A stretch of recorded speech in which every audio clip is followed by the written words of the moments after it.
ఉన్న బంగారాన్ని విడిపించి ఆ రోజు ఆన్లైన్ రేటుకే మేము కొంటాం. Sharma gold company. Hi, welcome to our channel. ఈరోజు మనతో పాటు ఉన్నారు జ్యోతిష్య వాస్తు పండితులు, జ్యోతిష్య వాస్తు శిక్షణ నిపుణులు, మహాగౌరి ఉపాసకులు శ్రీ దింటకుర్తి మురళీకృష్ణ గారు. నమస్కారం గురువు గారు. నమస్తే నాన్న. హరి ఓం శుభం. సార్, సంకటహార చతుర్థి రోజు ఏం చేస్తే మనకు కలిసి వస్తుంది అంటారు? వ్రతాలు, పూజలు, వ్రతాల్లో మనం ఎన్నో వ్రతాల గురించి మాట్లాడుకున్నాం. సంకటహార చతుర్థి అంటే పౌర్ణమి తర్వాత వచ్చే 4వ రోజు ఈ వ్రతాన్ని ఆచరించడం జరుగుతుంది. ఎవరైతే సంవత్సరంలో వచ్చే 12 సంకటహార చతుర్థులు వ్రతాన్నిగా ఆచరిస్తారో వారికి వారి జీవితంలో ఎటువంటి కోరిక ఉన్నా, ఓకే, అది ఈ కోరిక ఆ కోరిక అనేది పక్క పెట్టేసేయండి, ఎటువంటి కోరికైనా సరే తీరుతుంది అని మనం నిస్సందేహంగా చెప్పచ్చు. ఓకే, దీంట్లో క్లియర్గా అంటే ఫస్ట్ 3 నెలల్లో చేసే ఆడవాళ్ళు అయితే కనుక ఎటువంటి ఆటంకం రాకూడదు. ఓకే, 3 నెలల తర్వాత ఏమైనా ఆటంకం వచ్చినా ప్రాబ్లం ఏమి లేదు, ఆ ఒక్క నెల విడిచిపెట్టుకుని మళ్ళీ చేసుకోవచ్చు. కానీ 3 నెలల్లో కనుక ఏమైనా ఆటంకం వస్తే కనుక, ఋతుక్రమంలో ఆటంకం కానీ ఏమైనా వస్తే కనుక మళ్ళీ మొదటి నుంచి మళ్ళీ ఇంకొకసారి సంకల్పం చేసుకొని భగవంతునికి ఏమైనా మీ తప్పులు ఏమైనా మేము క్షమాపణలు చెప్పుకొని మళ్ళీ స్టార్ట్ చేసుకోండి. ఈ వ్రతాన్ని అత్యంత భక్తి శ్రద్ధలతో చేయడమే కాకుండా, అంటే ప్రతి దేవాలయంలో సాయంత్రం పూట మీకు ఈ వ్రతాన్ని చేస్తారు కదా, అది అక్కడ అత్యంత భక్తి శ్రద్ధలో చేయడమే కాకుండా ఇంపార్టెంట్గా మరీ చెప్తున్నా నేను, ఇంపార్టెంట్గా నేను చెప్పే విధానంతో, ఓకే,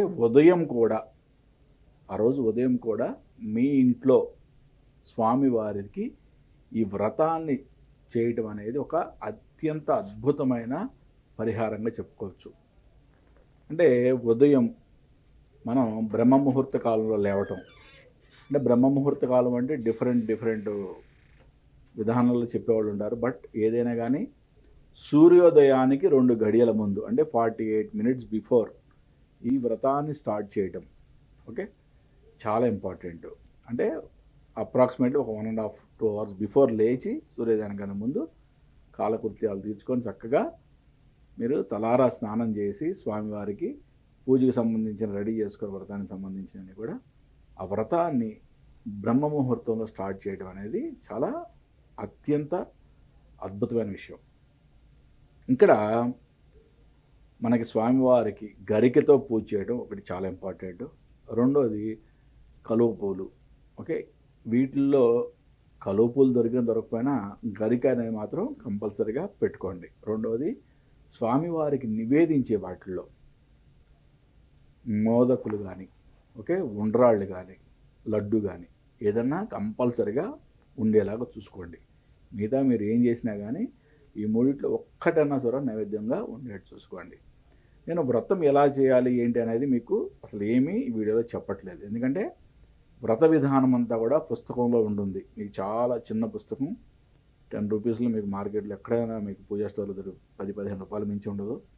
ఆ పుస్తకం తెచ్చుకోండి, వ్రత విధానం అంతా దాంట్లో ఉంటుంది, దాని ప్రకారం చేసుకోండి. స్వామివారికి షోడశోపచార పూజలు, స్వామివారికి అష్టోత్తర సత్యనామావళి కథ అన్నీ కూడా దాంట్లో ఉంటాయి. ఓకే, బట్ చేసే విధానం మాత్రం ఇంపార్టెంట్గా ఉదయం మొత్తం మనం ఇంట్లో చేసుకోవటం. ఓకే, చేసుకొని మీ యొక్క ప్రాబ్లం కానీ మీ యొక్క కోరికను కానీ స్వామివారికి మీరు నివేదించటం, అంటే స్వామివారికి చెప్పుకోవటం. ఆ చెప్పుకునేటప్పటికి మీకు ఎటువంటి దుఃఖం వచ్చినా, మీకు ఎటువంటి బాధ అనిపించినా మీరు స్వామివారితో మమేకమై ఆ దుఃఖాన్ని తీర్చుకోండి. ఓకే, చేసే విధానంలో కూడా స్వామివారికి ఆసనం సమర్పయామి అన్నప్పుడు స్వామివారు వస్తూ ఆయన నడిచి వచ్చి కూర్చున్నట్లుగా భావించండి. ఇక్కడ భావన చాలా ఇంపార్టెంట్. స్వామివారికి పాద్యం సమర్పయామి అన్నప్పుడు స్వామివారి యొక్క పాదాలు మనం స్పృశిస్తూ కాళ్ళు కడుగుతున్నట్లుగా భావన చేయండి. ఇక్కడ ఎంత అద్భుతంగా మనం భావించి చేస్తామో అంత అద్భుతమైన ఫలితం ఉంటుంది. ఉదయం నుంచి సాయంత్రం వరకు ఉపవసించండి. ఉపవసించడం అంటే సాత్వికమైన ఆహారం తీసుకుంటూ భగవంతుని యొక్క నామస్మరణలో నిండిపోవడం. సాయంత్రం యథావిధిగా అందరితో పాటు దగ్గరలో దేవాలయాల్లో సామూహికంగా ఈ వ్రతాన్ని కంప్లీట్ చేయండి. కంప్లీట్ చేసి చంద్ర దర్శనం అయిన తర్వాత మీ యొక్క ఉపవాసాన్ని వదిలిపెట్టి భోజనం చేయడం చేసుకోవచ్చు. భోజనం కానీ పలహారం కానీ whatever it may be మీ ఇష్ట ప్రకారం చేసుకోవచ్చు. అంటే నేను ఇక్కడ మరీ ఎందుకు చెప్తున్నాను ఇంట్లో చేసుకోండి ఉదయానని, మనం 10 మందిలో ఓకే మనకి దుఃఖం వస్తే లేదా ఆనందం వస్తే మనం వ్యక్తపరచలేకపోవచ్చు. ఓకే భగవంతునితో మనం ఆ ఫీల్ ఆ భావన అనేది మనకి ఆ 10 మందిలో మనకి రాకపోవచ్చు. అక్కడ హడావిడిగా ఒక తంతులాగా జరిగే ఛాన్సెస్ ఉంటాయి. ఓకే మీరు అంత ధ్యాస అంతా కూడా నిమగ్నం చేయలేకపోవచ్చు. కాబట్టే మరీ నేను ఉదయాన్న ఇంట్లో ఇది కంప్లీట్ చేసుకోండి అంటున్నా. యథావిధిగా మళ్ళీ సాయంత్రం టెంపుల్లో ఎలా ఇది చేస్తారో అక్కడ చేసుకొని ఆ వ్రతాన్ని ముగించుకొని మీరు ఆ అల్పాహారమో లేదా భోజనం చేయడం అనేది చేయండి. ఇలా చేయడం వలన భక్తి శ్రద్ధలతో ఈ వ్రతాన్ని చేయడం వలన 12 నెలల పాటు ఎవరైతే చేస్తారో వాళ్ళు ఏది అనుకుంటే అది ఓకే ఎంతో పెద్ద ప్రాజెక్ట్ ఉంది, అదేదో అడ్డంకులతో ఆగిపోతుంది అనుకుందాం ఎగ్జాంపుల్. ఓకే అసలు మీరు అది ఎలా తీరుద్దా ఎలా అవుద్దా అని కూడా మీరు అసలు సంశయం పెట్టుకోవద్దు.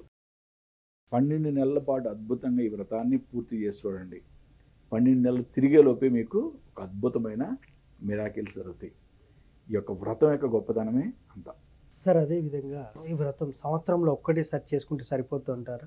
12 సార్లు కాకుండా అప్పుడు ఫలితాన్ని చూడొచ్చు అంటారా? ఒక్కసారి చేసుకున్నా కూడా మంచి ఫలితమే ఉంటుంది, దాంట్లో ఎటువంటి సందేహం లేదు. కానీ మీ యొక్క పెద్ద ప్రాబ్లం ఉంది, ఓకే నేను ఎట్టి పరిస్థితుల్లో నాకు ఇది జరిగి తీరాలి అనుకున్న వాళ్ళు మాత్రం సంకల్పం తీసుకోండి. 12 నెలల పాటు అనేది 12 నెలలు అనేది శాస్త్రంలో చెప్పబడింది కాబట్టి చెప్తున్నాం. చాలామంది 3 నెలలు 6 నెలలు 5 నెలలు చేయగానే మాకు అద్భుతం జరిగింది నేను కంప్లీట్ చేసుకున్న తర్వాత కూడా అని చెప్పిన వాళ్ళు చాలామంది ఎన్నో వందల్లో ఉన్నాయి మనకి ఫీడ్బ్యాక్లు. కాబట్టి అంటే స్వామివారితో సంకల్పం తీసుకొని స్టార్ట్ చేయడమే ఇంపార్టెంట్. మనకు పెద్ద సమస్య ఉన్నప్పుడు 12 నెలల పాటు అనేది సంకల్పం చేసుకొని చక్కగా చేసుకోండి. 12 నెలలు అయ్యేలోపే చాలామందికి రిజల్ట్ కనపడింది. కాబట్టి మరీ నేను దీని మీద సంకష్టహర చతుర్థి మీద ఎన్నో వీడియోలు చేశా, ఎన్నోసార్లు చెప్పాను నేను. కాబట్టి మరీ చెప్తున్నా మళ్ళీ, ఒకసారి చేసుకోవడం అంటే మీకు ఆ ఒక్క ఫలితం ఎంతో చిన్న సమస్య అయితే అనుకోవచ్చు, బట్ ఎంత పెద్ద సమస్య అయినా అవునండి 12 నెలలు సంకల్పం చేసుకోండి చక్కగా. 12 నెలలు తిరిగేలోపే మీకు అద్భుతమైన ఫలితం కనపడుతుంది. సంకటహార చతుర్థి ఎప్పుడు చేసుకునే విధానం కాకుండా కొత్తగా ఎలా చేసుకోవాలనేది కూడా చాలా చక్కగా వివరించారు గురుగారు. Thank you very much. నమస్తే నాన్న. హరి ఓం శివం. సో చూశారు కదా, సంకటహార చతుర్థి రోజు ఎలాంటి పూజ చేస్తే ఎలాంటి ఫలితం ఉంటుందని చాలా చక్కగా చెప్పారు. ఇది వాటి కార్యక్రమం. మరో కార్యక్రమం మళ్ళీ కలుద్దాం. Thank you. సుమన్ టీవీలో మీ పర్సనల్ అండ్ బిజినెస్ ప్రమోషన్స్ కోసం కింది నెంబర్కి కాంటాక్ట్ చేయండి.